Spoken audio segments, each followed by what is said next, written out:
recent visit to Moscow, I met privately with the President of the Russian Federation. Our discussion went beyond trade and security to address the moral duty of global leaders to defend justice.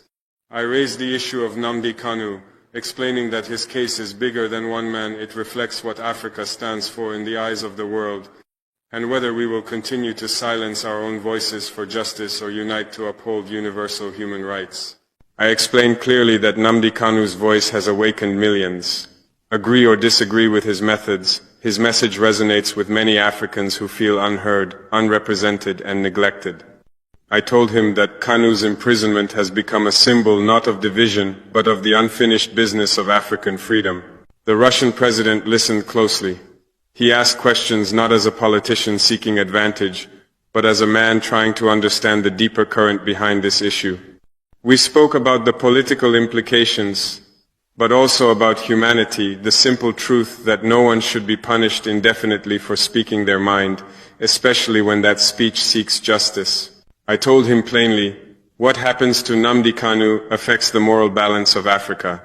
When one voice of freedom is silenced, every other voice grows weaker. And when one African is unjustly caged, the rest of us remain partly enslaved.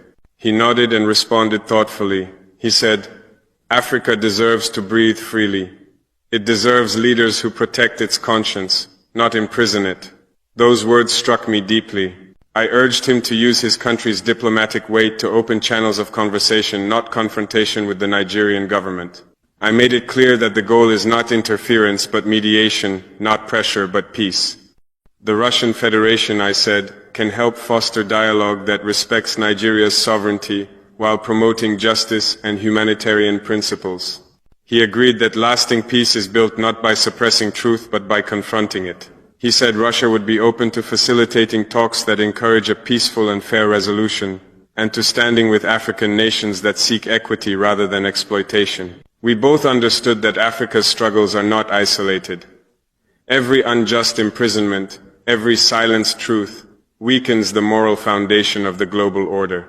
The same world that speaks loudly of democracy must also listen when Africans demand it in their own way. As I left Moscow, I carried with me a renewed belief that justice can still prevail, not through force, but through cooperation and moral courage. The Russian president's response gave me hope that the world is beginning to understand Africa's new tone. We are no longer asking for permission to be free. We are asserting our right to live in dignity. Nnamdi Kanu's case has become more than a legal issue. It is now a moral test for Nigeria.